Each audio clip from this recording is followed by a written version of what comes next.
Hi friends, welcome to English Guru's IELTS learning series. Today I want to tell you what you can expect at the beginning of the IELTS speaking exam and how to make a great first impression.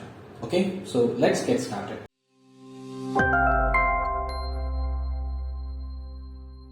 You might know that IELTS examiners use 4 criteria to assess your IELTS speaking answers, and you may find all of them in the IELTS band descriptors, but ultimately it matters how well you can communicate in English, and how comfortable you are expressing your thoughts in English and how natural you feel doing that.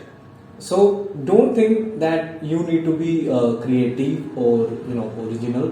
Don't think that you need to give complex answers or more complex than you would normally say, and also don't think that your thoughts should be smart.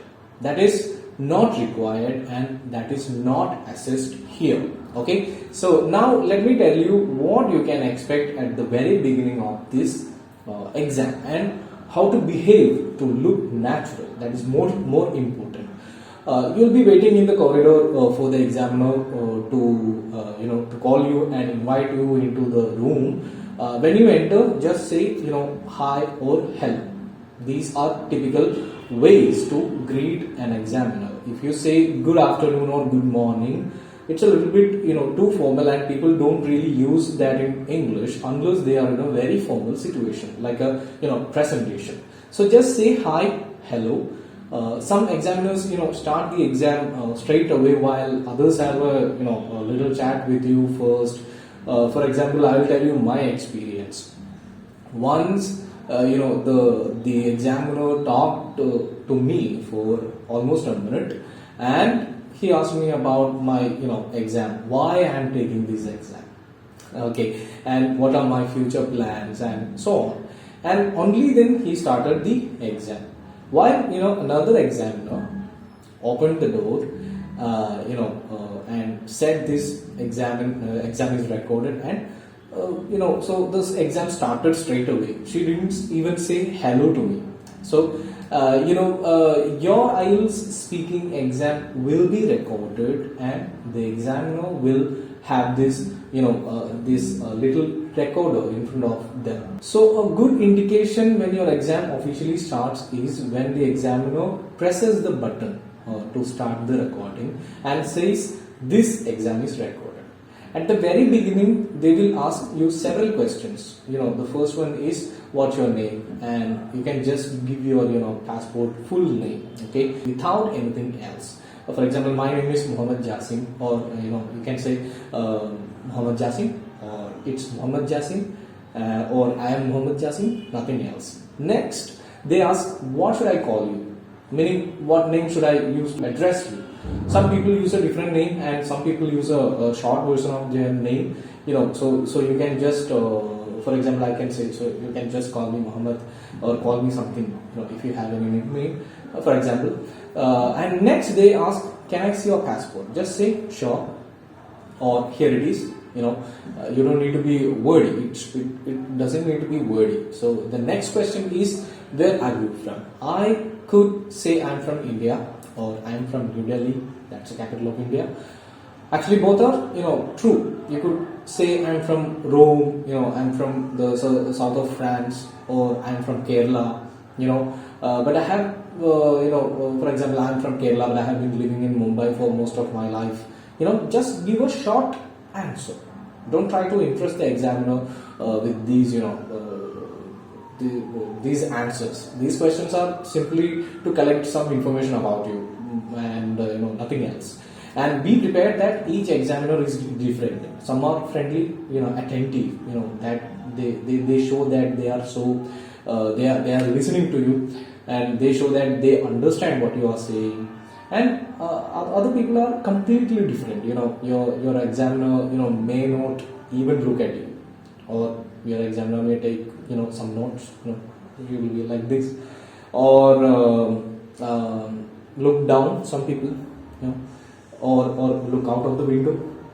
So don't let it get to you. They can easily assess your performance, but can you perform at your best if you get distracted? Just concentrate on what you need to, you need to speak and answer questions. The rest doesn't matter.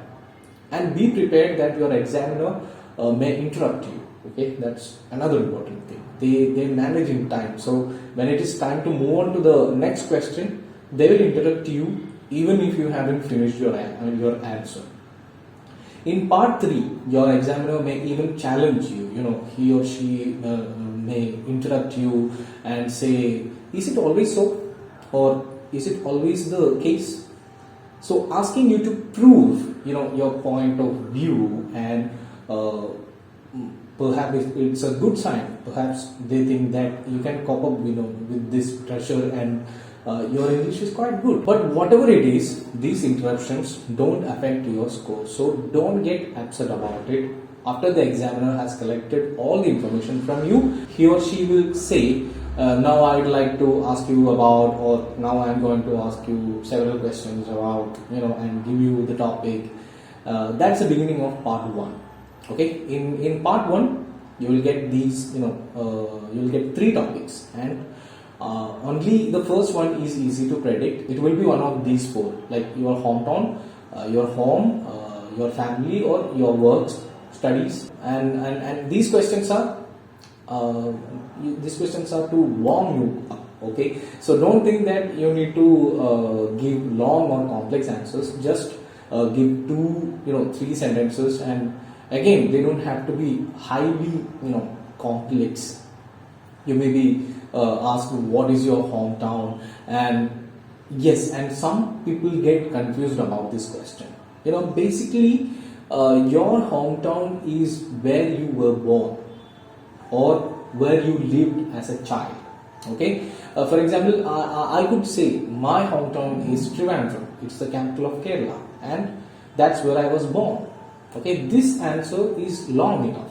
Don't think that you need to give a very long answer to each question. No, I live in London and I have been here for 10 years, but London is not my hometown, right? Because I don't spend my childhood here. Okay, you see, and maybe you lived in several different locations. Just pick one and talk about it. It doesn't really matter which one you pick. Now I'm going to give you another answer. Okay, think, just have a look at it, and if anything is wrong with it, just look at the answer. Okay, this question is saying, what is your hometown? And the answer is, my hometown is Trivandrum, and it's a magnificent city located in southern Kerala with a population of over 2.5 million inhabitants. Okay, what do you think? Is it a good answer? It's much more complex than the first one, right? The problem is, it's too formal for spoken English. It sounds like it could be written somewhere. It sounds, unnatural. And the problem is that the examiner may suspect, that is a memorized answer. So it is very, very, very important to speak naturally, to sound naturally. It's very important to, not to learn any answers by heart. Don't try to give answers which are artificially complex. Okay, and in parts 2 and 3, you will have chance to use your more complex vocabulary and grammar much more naturally. The first impression still matters, and it's good if you can answer these first questions confidently. You can find out what question examiners typically ask. You can get some ideas of what you could talk about, and you could learn some phrases and some words to express yourself more precisely. Okay, just don't memorize the whole sample answers. Okay, so keep connected with me by subscribing to this channel, and thank you so much for joining today. Good luck with your exam and preparation. Bye. I'll see you in the next video.